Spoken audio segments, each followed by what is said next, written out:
گوندی هاوار لە حەلەبجە باشوورێ کوردستانê gundekî gelekî ciwan û sirinçrakêşa bi xwezayîbûna xwe vêca gundekî şaxewanî jî gundekî çiyayî ye. Kanî ji wê deverê tên ava ku ji wa kaniya ve tên kilsê çêdikin ciwanbûneke xwe yê taybet dide. Îcar di nava fîçira me de ez jor behsa tiştekî din jî bikim. Dibêjin ew tiştên ku ji me baştir jî li wê deverê hene. Yani cin jî li wê deverê hene. Di nava şikeftên wê de cin hene.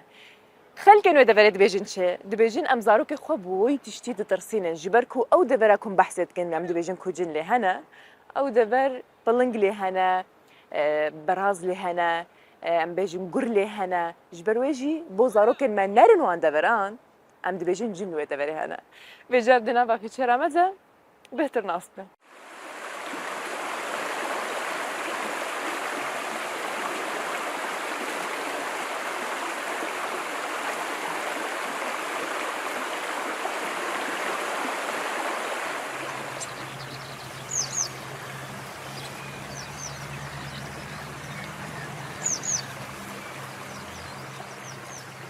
ئەم شوێنە کەوتۆتە گوندی هەوارەکۆن سەر بە ناحەی بیارەیە پارێزگای هەڵەبجەیە.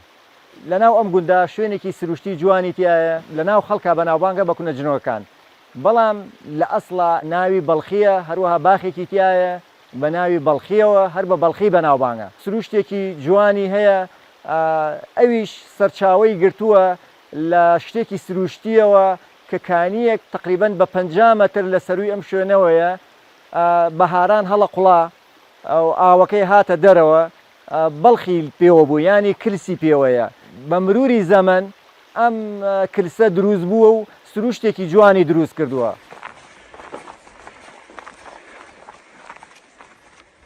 ئەم شوێنە کانیەکە پێڵێن کانی بەڵخی هەر بەهۆی ئەم کانیەوە لێرەوە ئەم ئاوە هاتووەتە دەرەوە و ڕۆشتووە ئەو کلسەی دروست کردووە. ئەم کانیە بەڵخی هەیە هەر لەبەرەوە کانیەکەش ناوی کانی بەڵخیە.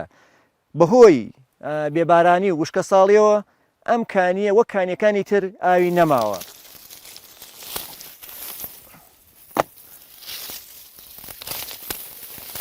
مێژووی ئەم شوێنە زۆر کۆنە و لە دێر زەمانەوە هەیە لە باوبا پیرمانەوە هەیە. ئەم مێژووە ینی مێژوویەکی تازە نییە بەڵام بەهۆی کە ئەو کانیە وشتی کردووە ینی سروشتەکەی تا ڕادەیە وەستاوە. هەنێ خەڵک شتی بۆ دروست کردووە کە پێڵێن کوونەژنۆکەکان بەڵام ڕاستی و دروستی ئەم شوێنە ناوی بەڵخیە بەهۆی ئەو ئاوەوە دروست بووە هەمووی و ئەو کانیەوە ئەم سروشتە جوانەی دروست کردووە. لەبەرەوە لادێکەمان نانی لادێکەمان تقریباً ئەتوانم بڵێم 100 مەترێ دوورە لێرەوە. لەبەرەوە مناڵەکانیان زۆر نەڕۆن بەم لاو بەولا ینی ئەم شوێنەی شوێنێکی بڵێن دابڕاو بووە و شوێنێکی تاریک بووە شوێنێکی ینی سەرنجڕاکێش بووە لەبەر ئەوە وتویانە ئەو شوێنە کونی جنۆکەیە لەبەرەوە مناڵەکان نەچن لێوە تووشی مشکلێ بن گیاندارێ پەلاماریان بات. ئەم شوێنە کاتی خۆی من باسی کۆنەکەم گورگ و پڵنگ و بەراز و هەنێشتی تیا بووە لەوانەیە بەهۆی ئەوە بێ نەڕۆن بۆوێ هەنێ ناویان لێناوە.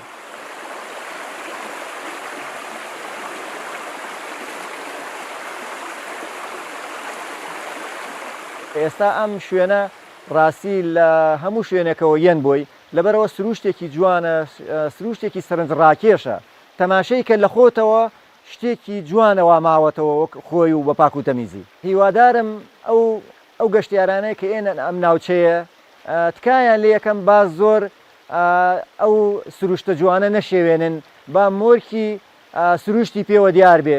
هیوادارم لەو ناوە پاک و تەمیز ڕایگرن و پاک و تەمیزیشە بەس هیوادارم هەنێ ناوشتی لەسەر هەڵکۆڕاوە ئەنی خۆیان بپارێزن لەو شتانە با سروشتەکەمان تێک نەچێت.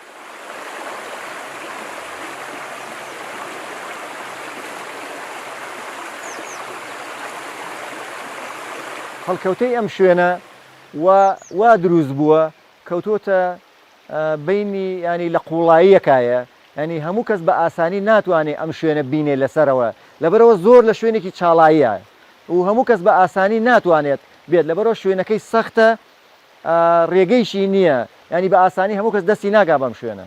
داواکارم لە لایەنی پەیوەندیدات بتوانن ینی شتێکمان بۆ دروستکەن ئەو خەڵکە بتوانێت بە ئاسانی بێتە ئەم ناوە ئەگەر بتوانن جادەیەکمان بۆکەن لەبەرەوە هەموو کەسێ ئەم سروشتە بینێت لە هەموو شوێنەکان ینی شتێکە بێتە سەبەبی ئەوەی کە داهات دروست بێ بۆ ئەو ناوچەیە.